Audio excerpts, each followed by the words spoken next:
Hello बच्चों, कैसे हो आप। अब देखो यहाँ पर जो बात चल रही है आज वो है मुक्त मूलक फ्री रेडिकल। मैं छोटे छोटे से टॉपिक पढ़ा रहा हूँ डेली के।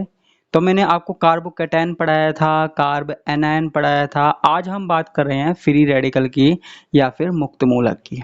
देखो, जब मैंने कार्बोकैटायन पढ़ाया था उसमें मैंने ये बताया था कि यहाँ पर यानी कि कार्बोकैटायन में कार्बोकैटायन में इलेक्ट्रॉन कितने होते हैं? 6 होते हैं। कार्ब एनायन में कितने होते हैं? 8 होते हैं। एक पे प्लस होता है, एक माइनस। तो प्लस और माइनस के बीच की अवस्था यानी कि फ्री रेडिकल, जिस पे ना तो इलेक्ट्रॉन की कमी होती और न अधिकता होती। तो उस पे कितने इलेक्ट्रॉन होंगे? उस पे होंगे 7 इलेक्ट्रॉन। कितने होंगे बच्चों? 7 इलेक्ट्रॉन। जैसे ये कार्बन है, कार्बन से 3 हाइड्रोजन परमाणु जुड़े हुए हैं, ठीक है। साथ में हमारे पास एक अयुग्मित इलेक्ट्रॉन भी उपस्थित है। तो इसको हम क्या बोलते हैं? इसको हम बोलते हैं फ्री रेडिकल बोलते हैं, ठीक है। इसको हम फ्री रेडिकल बोलते हैं।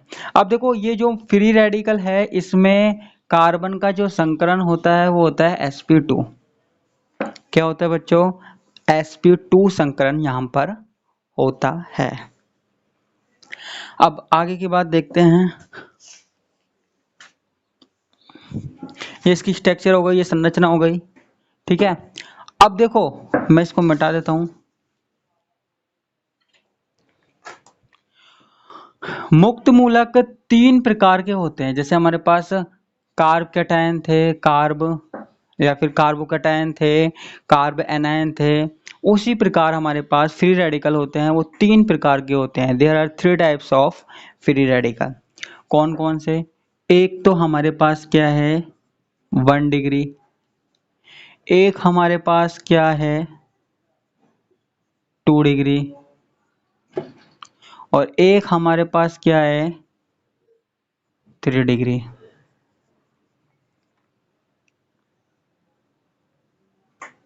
ये 3 हमारे पास क्या होते हैं? फ्री रेडिकल होते हैं। क्या होते हैं बच्चों? फ्री रेडिकल, मुक्त मूलक होते हैं। अब आगे की बात देखते हैं। देखो, अगर हमारे पास किसी 1 डिग्री वाले कार्बन परमाणु पर फ्री रेडिकल हो तो उसे 1 डिग्री फ्री रेडिकल। अगर 2 डिग्री वाले के ऊपर हो तो उसे 2 डिग्री फ्री रेडिकल। यानी समझ रहे हो ना, एक कार्बन से 2 कार्बन जुड़े हुए हैं। अगर 3 डिग्री वाले पर फ्री रेडिकल हो तो वो 3 डिग्री फ्री रेडिकल, ठीक है। यहाँ पे 1 2 3 जुड़े हुए हैं, इसलिए इसको 3 डिग्री बोल रहे हैं, ठीक है। तो ये हमारे पास क्या बात हो गई? इसके टाइप्स हो गए फ्री रेडिकल्स के। अब देखो, ये टाइप्स हो गए। चलो इसमें बता देता हूं। अगर इनकी बात आए, किसकी? स्टेबिलिटी की बात आए, स्टेबिलिटी की बात आए, अगर हमसे पूछ लिया जाए इनमें से किसका स्थायित्व अधिक होगा, किसका स्थायित्व कम होगा, तो हम क्या बताएंगे? देखो, इलेक्ट्रॉन जो है वो बैलेंस है, बैलेंस लेवल पे है, ठीक है। न ज्यादा है न कम है। लेकिन देखो, एक हम प्रभाव देखते हैं, प्लस आई प्रभाव। क्या देखते हैं? प्लस आई प्रभाव। अगर प्लस आई प्रभाव ज्यादा होगा तो स्थायित्व क्या होगा? बढ़ेगा, ठीक है। और अगर प्लस आई प्रभाव कम होगा तो स्थायित्व क्या हो जाएगा? कम हो जाएगा। यहाँ पे अगर प्लस आई प्रभाव बढ़ेगा तो स्थायित्व क्या हो जाएगा? बढ़ जाएगा, ठीक है बच्चों, स्थायित्व बढ़ जाएगा। यहाँ पे प्लस आई प्रभाव थोड़ा सा कम होगा तो इसका स्थायित्व थोड़ा सा कम होगा, ठीक है। और यहाँ पे सबसे कम होगा। तो यहाँ पे तीनों में सबसे ज्यादा स्टेबिलिटी किसकी है? 3 डिग्री वाले की है। उससे कम किसकी है? 2 डिग्री वाले की है। और सबसे कम किसकी है? 1 डिग्री वाले कार्बन की स्टेबिलिटी है, ठीक है। तो प्लस आई स्थायित्व बढ़ने पर, प्लस या फिर कह सकते हैं प्लस आई इफेक्ट बढ़ने पर क्या होता है? स्थायित्व बढ़ जाता है। क्या होता है बच्चों? स्थायित्व बढ़ जाता है। ये हमारे पास बात हो गई। और बाकी की चीज क्या देखनी है? इनमें से जिसकी अनुनादी संरचना सबसे ज्यादा होगी, जिसकी रेजोनेटिक स्ट्रक्चर सबसे ज्यादा होगी, वो सबसे ज्यादा स्थायी होगा। अब रेजोनेटिक स्ट्रक्चर कैसे निकालते हैं?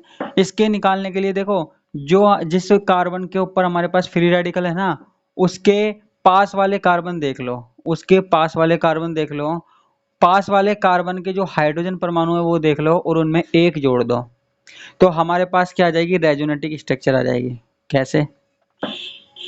रेजोनेटिक स्ट्रक्चर की बात कर रहे हैं, जैसे इसकी निकालनी है, तो इस कार्बन के पास कितने कार्बन है, 2। हमें अल्फा देखना है, अल्फा परमाणु, तो ये 2 अल्फा परमाणु हैं। अब इन दोनों अल्फा परमाणु पर 3 हाइड्रोजन इस पे है और 3 हाइड्रोजन इस पे है, तो कितने हाइड्रोजन हो गए टोटल, 6 हाइड्रोजन, और इसमें जोड़ देंगे 1, तो इसकी टोटल रेजोनेटिक स्ट्रक्चर कितनी हो गई, 7। यहाँ पे कितने हैं, 3 3 6 3 3 9, तो रेजोनेटिक स्ट्रक्चर कितनी हो गई, 9 + 1 = 10। ठीक है, यहाँ पर कितने हैं, 3, तो रेजोनेटिक स्ट्रक्चर कितनी हो गई, 3 + 1 = 4, ये हो गई। तो जिसकी सबसे ज्यादा रेजोनेटिक स्ट्रक्चर होगी, अनुनादी संरचना होगी, वो सबसे ज्यादा स्टेबल होगा। तो यहाँ पे रेजोनेटिक स्ट्रक्चर सबसे ज्यादा किसकी है, इस वाले की, 3 डिग्री वाले की। ठीक है, कोई प्रॉब्लम नहीं, ये मैं बता देता हूँ। ये हमारे पास फ्री रेडिकल रिएक्शन चल रही थी। अब एक आता है प्रतिस्थापी का प्रभाव, सब्स्टिट्यूट, इफेक्ट ऑफ सब्स्टिट्यूट, प्रतिस्थापी का प्रभाव। ठीक है, अब प्रतिस्थापी का प्रभाव कैसे होता है, आपको पता है फ्री रेडिकल में अगर कोई फ्री रेडिकल से ऐसा कोई ग्रुप जुड़ा हुआ हो, ऐसा कोई ग्रुप जुड़ा हुआ हो जो +I प्रभाव दिखाता है, यानी कि इलेक्ट्रॉनों को फ्री रेडिकल वाले कार्बन की ओर धकेलता है, तो जो हमारे पास स्टेबिलिटी है वो क्या हो जाएगी, इंक्रीज हो जाएगी। ठीक है, और ऐसा कोई ग्रुप है जो -I इफेक्ट दिखाता है, यानी कि कार्बन से इलेक्ट्रॉन अपनी तरफ खींचता है, जो बॉन्ड वाले इलेक्ट्रॉन है ना उसको अपनी तरफ खींचता है, तो ऐसी स्थिति में जो स्टेबिलिटी है वो क्या हो जाएगी, डिक्रीज हो जाएगी, कम हो जाएगी। ठीक है, ये मैंने बना दिया कपड़ा, सॉरी।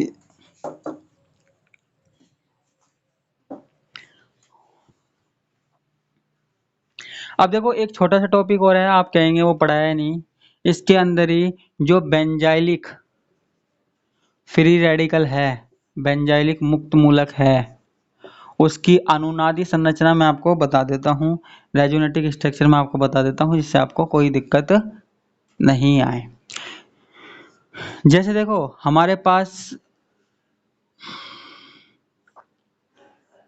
ये है CH2 और यहाँ पे फ्री रेडिकल, ध्यान से देखना बच्चों। अब देखो यहाँ पर कार्बन के ऊपर एक मुक्त मूलक है, लेकिन फिर भी कार्बन ने देखो 3 बॉन्ड बना रखे हैं। ठीक है, लेकिन इलेक्ट्रॉनों का बोझ तो है, तो ये किसी ना किसी के साथ अपने इलेक्ट्रॉन शेयर करना चाहेगा, तो किसके साथ करेगा, बगल वाले पे। बगल वाले की क्या शर्त है कि ये बॉन्ड तोड़ना पड़ेगा। अब बॉन्ड तोड़ना पड़ेगा तो एक इलेक्ट्रॉन यहाँ आ जाएगा, एक इलेक्ट्रॉन यहाँ आ जाएगा। देखो वहां पे प्लस या माइनस चार्ज होता था, इसलिए दोनों के दोनों इलेक्ट्रॉन ट्रांसफर हो जाते थे, लेकिन यहाँ पर फ्री रेडिकल है, इस कार्बन को किसी दूसरे से बॉन्ड बनाने के लिए केवल एक ही इलेक्ट्रॉन चाहिए, इसलिए ये इस वाले कार्बन से बोलेगा कि मैं तेरे साथ बॉन्ड बनाना चाहता हूं, लेकिन एक शर्त है, तुझे एक इलेक्ट्रॉन लेके आना पड़ेगा। तो दूसरा इलेक्ट्रॉन कहाँ जाएगा, दूसरा बगल वाले के पास जाएगा। तो यहाँ पे गया CH2, एक इलेक्ट्रॉन यहाँ चला गया, एक इलेक्ट्रॉन यहाँ चला गया, तो अब फ्री रेडिकल कहाँ गया, यहाँ आ गया। अब वापस से ये वाला कार्बन है, ये बॉन्ड बनाना चाहता है क्योंकि इसके पास एक इलेक्ट्रॉन बचा हुआ है, तो ये इस वाले परमाणु से बोलेगा, ये इस वाले परमाणु से बोलेगा भैया कि तू मेरे साथ बॉन्ड बना ले तो तू खुश रहेगा। तो इसके साथ बॉन्ड बना लेगा ये, लेकिन क्या होगा, ये एक इलेक्ट्रॉन यहाँ जाएगा, एक इलेक्ट्रॉन यहाँ जाएगा। ठीक है, तो ये अब फ्री रेडिकल कहाँ जाएगा, यहाँ। ठीक है, एक इलेक्ट्रॉन यहाँ गया, एक इलेक्ट्रॉन यहाँ गया, तो इसने तो इसके साथ बॉन्ड बना लिया। अब ये क्या करे, ये कुछ नहीं कर सकता। अब आगे ये बॉन्ड तो था ही हमारे पास। अब यहाँ पे आगे क्या हुआ, इस वाले कार्बन ने इससे हेल्प मांगी, तो इसका बॉन्ड भी क्या हुआ, एक इलेक्ट्रॉन यहाँ गया, एक इलेक्ट्रॉन यहाँ गया, ठीक है। तो यहाँ पर क्या हुआ, ये बॉन्ड आ गया और यहाँ हुआ क्या, ये वाला बॉन्ड टूटा था, ये वाला बॉन्ड टूटा था, तो फ्री रेडिकल कहाँ गया, यहाँ आ गया, ठीक है। और लास्ट में पहले वाली स्ट्रक्चर आ जाएगी हमारे पास, लास्ट में पहले वाली स्ट्रक्चर आ जाएगी हमारे पास, तो CH2 फ्री रेडिकल, ठीक है। तो हमारे पास बॉन्ड क्या बन जाएगा, ये बन जाएगा, ठीक है। तो ये हो गई बेंजाइलिक मुक्त मूलक की अनुनादी संरचना। देखो आप पूछेंगे कि मुक्त मूलक बनते कैसे हैं, तो वो भी मैं बता देता हूँ।